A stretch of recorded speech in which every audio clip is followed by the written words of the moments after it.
Hello, my name is Edward Shi, and I will be talking about the differences between disaster films set in reality and those set in fiction. I will be analyzing three films that are set in space. They are Apollo 13, Gravity, and Interstellar.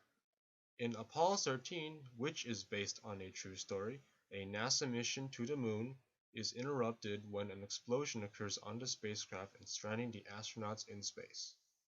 In Gravity, which is a fictional film, a NASA mission to the space station is interrupted by a shower of space debris that destroys the space shuttle, the space station, and strands the astronauts in space.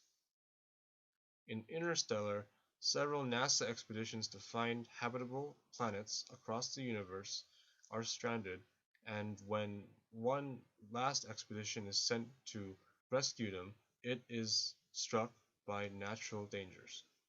I will be analyzing three central differences between real-life and fictional disaster films. They are 1. Emphasis on individual or group achievements. 2.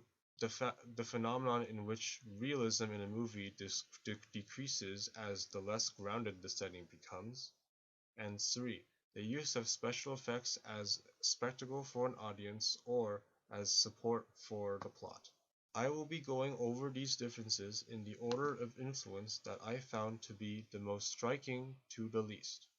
Regarding the first difference, the emphasis on individual or group achievements, Apollo 13 depicts a massive effort by both the astronauts and ground crews on Earth to rescue the former. And in Apollo 13, no single individual saves the astronauts all by themselves. In contrast, Gravity and Interstellar depict the ordeal and triumph of single heroes who decide their fates and, in the case of Interstellar, the fate of humanity with their own individual agency and strength.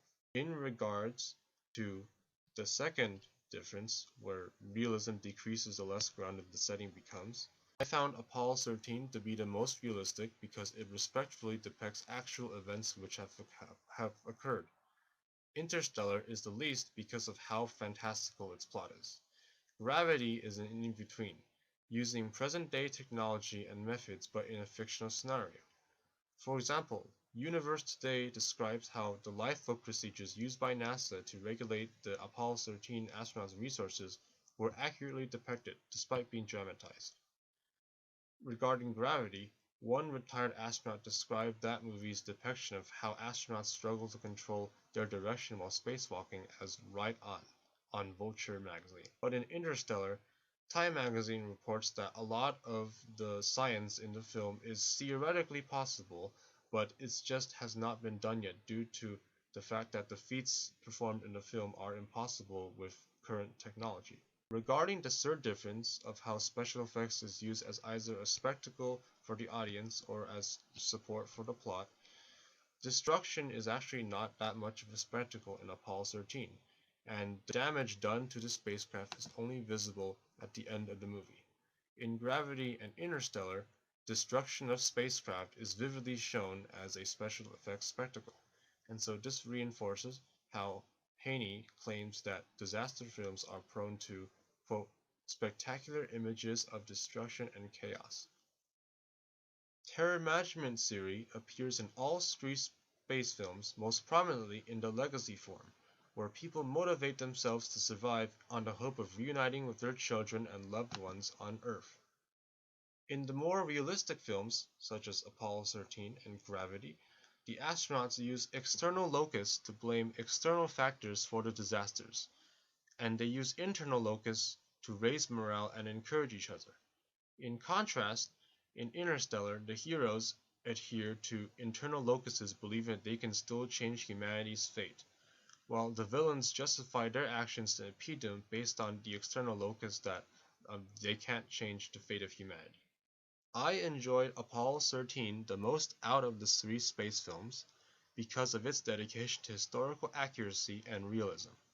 The disaster was portrayed very accurately in terms of correctly explaining the fault of the faulting wiring and oxygen tanks that led to the explosion, and showed what steps NASA used to repair and guide the spacecraft while the astronauts were still stranded in it. The aspect with the most artistic license in Apollo 13 was how the film's astronauts argued with each other and had rivalries, which was actually had to be played up for the movie in order to make the movie more dramatic.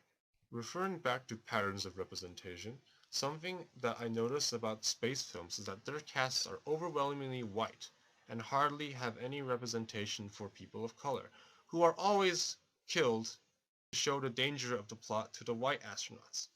This aligns with the second pattern of misrepresentation or the underrepresentation of women of color. If I were to remake one of the three films which I saw, I would remake Interstellar so that more characters are people of color. I would recast Cooper with Michael Ealy, an African American who is nearly Matthew McConaughey's age.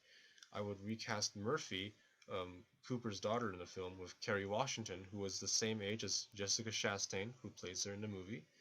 And I would recast Amelia with Tala Ashe, a Iranian American actress who is nearly Anne Hathaway's age.